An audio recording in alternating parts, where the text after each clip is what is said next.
तो गाइज़ आज मैं बात करने वाली हूँ मुंजिया मूवी के बारे में। मुंजिया का टीज़र देखने के बाद मुझे ऐसा लगा कि मुंजिया के बारे में पूरी की पूरी डिटेल जाना जाए कि मुंजिया नाम का कोई शैतान होता है या नहीं होता है। तो मैं आज इस वीडियो में आपको बताने वाली हूँ कि मुंजिया नाम का शैतान असल में होता है कि नहीं होता, और साथ ही साथ मैं आपको ये भी बताने वाली हूँ कि मुंजिया जो शैतान है उससे रिलेटेड कोई आज तक घटना हुई है कि नहीं हुई है। तो वीडियो में लास्ट तक बने रहिएगा। हम लोगों ने बहुत सारे शैतानों के बारे में सुना होगा, डॉल के बारे में सुना होगा, लेकिन आज मैं बताने वाली हूँ मुंजिया की कहानी।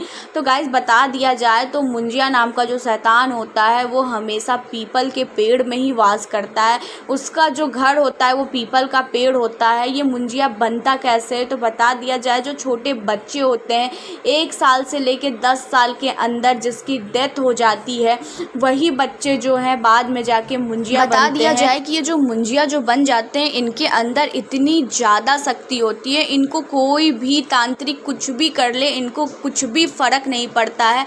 मुंजिया हमेशा पीपल के पेड़ में ही रहता है। रात के समय में पीपल के पेड़ में ही, एक पीपल पेड़ से दूसरे पीपल पेड़ में ही वो खेलता कूदता रहता है।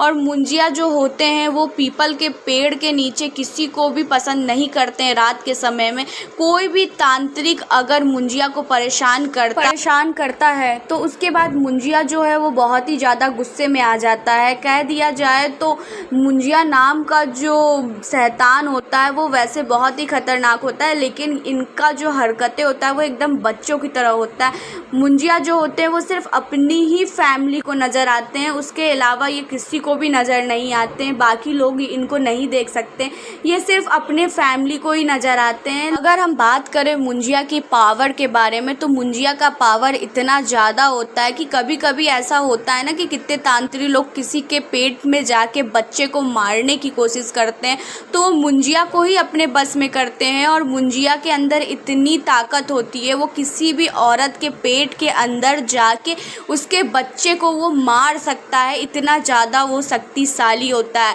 अगर वो उसकी फैमिली को अगर मुंजिया दिख रहा है, अगर मुंजिया को लेके अगर मुंजिया को ऐसा फील होता है कि उसकी फैमिली ने उसके साथ गलत किया है, तो मुंजिया के साथ अगर आप अपने दिल से माफ़ी मांग लोगे तो मुंजिया कहा जाता है कि वो माफ़ भी कर देता है, क्योंकि वो एक छोटा बच्चा ही होता है, क्योंकि बच्चे में ही उनकी डेथ हुई रहती है। तो वो क्या करता है, लोगों को मुक्त कर देता है अगर उनसे माफ़ी मांग लिया जाए तो।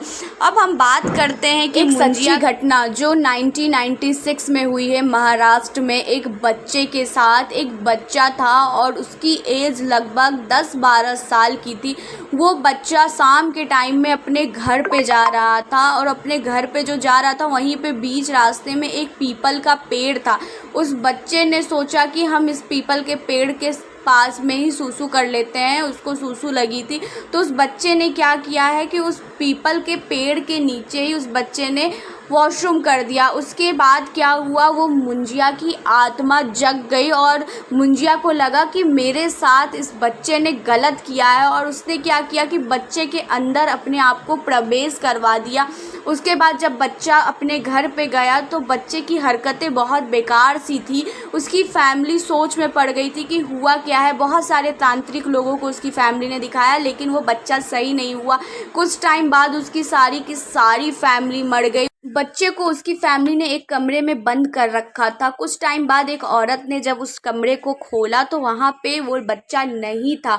सब लोग बहुत ही ज़्यादा हैरान हो गए कि ये गया तो गया क्या। कुछ टाइम बाद गांव के किसी ने उस बच्चे को पीपल के पेड़ के ऊपर बैठे हुए देखा। सारे गाँव वाले इकट्ठा हो गए। वो बच्चा तो बैठा था लेकिन उसके अंदर जान नहीं थी। इसीलिए कहते हैं अगर बड़े बुजुर्ग कुछ समझा रहे हैं, कहीं जाने से मना कर रहे हैं, तो वहाँ नहीं जाना चाहिए, क्योंकि मुंजिया नाम का जो शैतान है वो असल ज़िंदगी में होता है। अगर आप लोगों को मुंजिया की स्टोरी अच्छी लगी हो तो चैनल को लाइक शेयर सब्सक्राइब करना मत भूलें, और आगे कौन सी स्टोरी मैं आप लोगों के लिए लेके आऊँ ये भी कमेंट करना ना भूलें।